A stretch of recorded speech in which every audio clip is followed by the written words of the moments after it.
Here are some of the best habits of the most successful people. Number 9. Richard Branson. To many people, exercise is an essential. Being active almost every day of the week is a ritual for gym rats out there. The release of endorphins is truly beneficial for anyone trying to improve their quality of work and quality of life in general. This is especially true if you're a billionaire with a bunch of businesses to run. Richard Branson, founder of the Virgin Group, is popularly known for his vivacious personality and also being a little bit of a daredevil. But that didn't happen just by chance. Branson has rigorous morning rituals that have helped him become the successful person he is today. One of them being his daily morning workout. This British mogul swears by it, claiming that the secret to his productivity is a good amount of exercise as part of his morning routine. Not only does exercise create healthier habits, but it also allows your body to get a boost of necessary energy. And let's not forget that regular exercise improves your mental capacity by improving your memory and creativity. And because we're talking about Richard Branson, you couldn't expect anything less than a morning session of kitesurfing, tennis, or swimming. Coming from a man known for his creative and sometimes risky ideas, exercising is a habit we can learn from Branson and, of course, many other gym rats that we should all be putting into practice. Number 8. Benjamin Franklin. Yeah, you guys didn't think old Ben Franklin would be on this list, would ya? But we can learn a lot from the guy who's the face of the $100 bill. Being a founding father of the United States of America was not an easy job. It required a lot of knowledge and determination, and also waking up early. Regarded as one of the most respected great thinkers of his time, Benjamin Franklin developed an obsession for planning ahead. According to many sources, the inventor of bifocal glasses was a meticulous planner. Not only did he wake up early, but he made sure he would start his day with lots of tasks so he would have a busy day ahead. His day started at 4 a.m., which seems to have become the standard time many CEOs wake up now. And from then, he would create a detailed plan of what he would do. Specificity is the key here. Franklin would set precise goals to achieve during the day, which is something modern experts have concluded is incredibly beneficial for anyone's productivity. The list of inventions and accolades Ben Franklin received during his life are more than a confirmation that this little habit was really effective. Number 7. Steve Jobs. Carpe diem is a popular phrase that's been used to inspire people to make the most of their time. But how many of us really make each day count? If there were ever a person that can talk the talk and walk the walk, it's definitely Steve Jobs. Steve Jobs was known for his driven character, a trait that sometimes didn't make him many friends. But did you know his determined attitude originated from a very particular morning ritual? He would look at himself in the mirror and ask if he was happy with what he was doing. He contemplated whether or not his life would have been worth it if he died that day. A simple yet introspective question that, according to many people, changed his attitude daily. Not only did this make him change his actions, but it created a mindset that allowed him to be as great as he could be. Considering the struggles he went through with his businesses and all the success Apple was able to achieve after Steve Jobs became CEO, it seems that this little pep talk turned out to be quite effective. Number 6. Jeff Bezos. Have any of you guys ever heard of the 2 pizza rule? Well, this rule isn't literally about pizza, but to be honest, anytime a rule strictly involving pizza is cool in my book.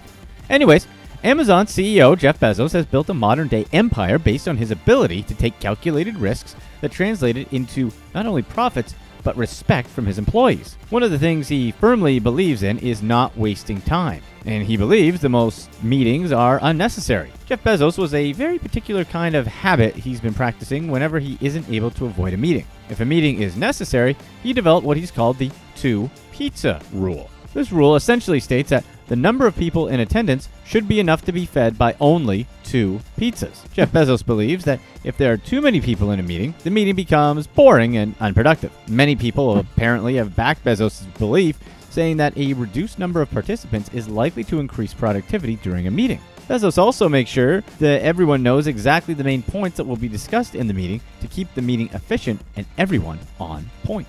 Number 5.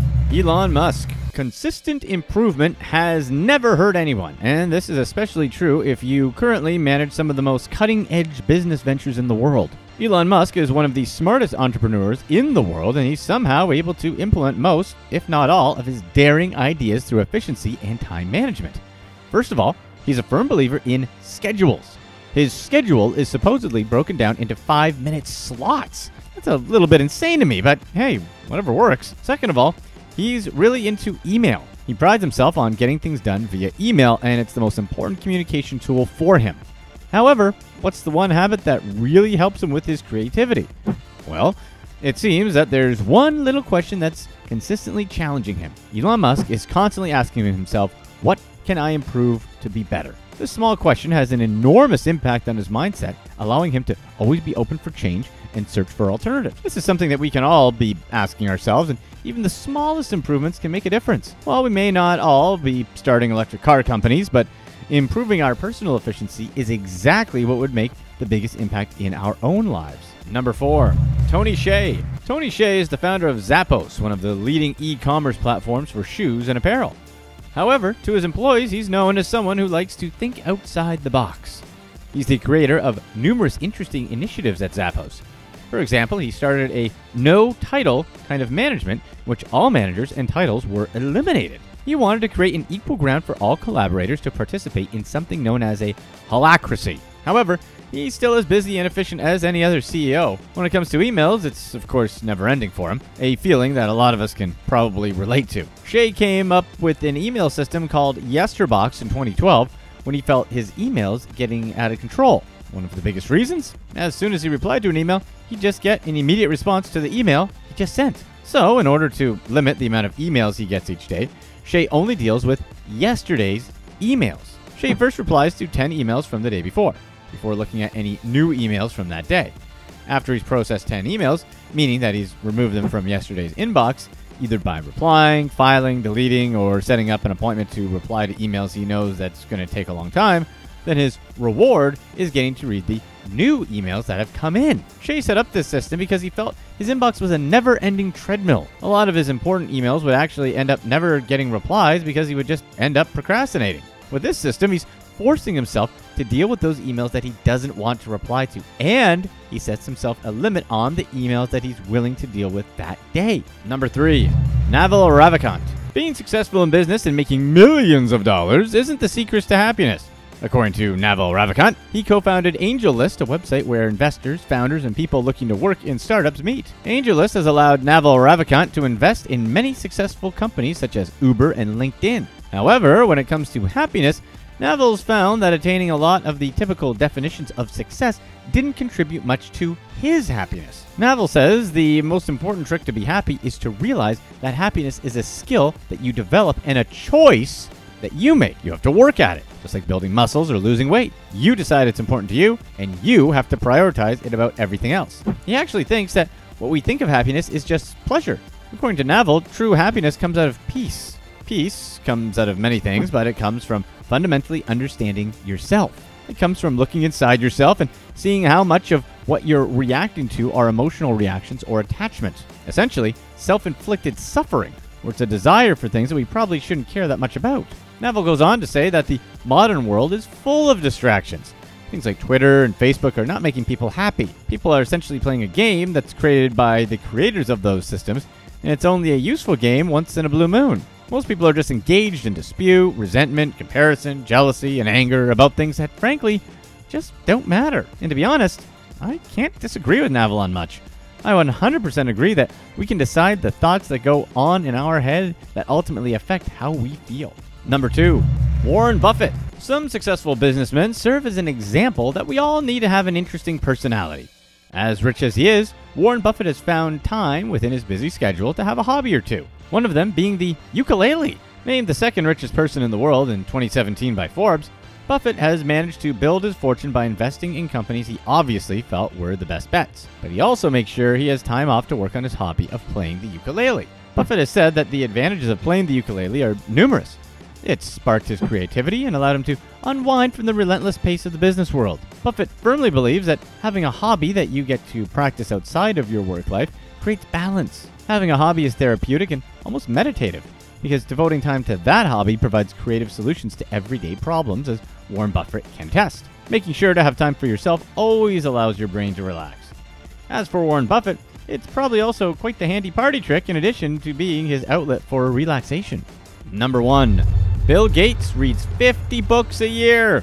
Finding the time to read seems to be the most common thread of highly successful people. And Bill Gates is no exception to this rule. Gates has been a voracious reader since he was young.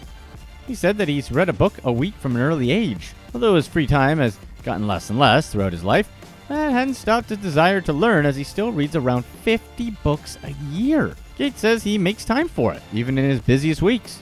Most of what he reads is nonfiction that explains something about how the world works. Much research has shown that people who read a lot often have a lower decline in memory versus those who don't.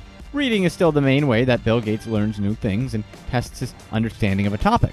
As he says, reading still seems to be the best way to learn about any topic. With pretty much anything we want to learn has been put in print, I'm not going to argue against reading to learn as much as possible. Here's what's next. They were given a luxury villa and went around the islands by helicopter.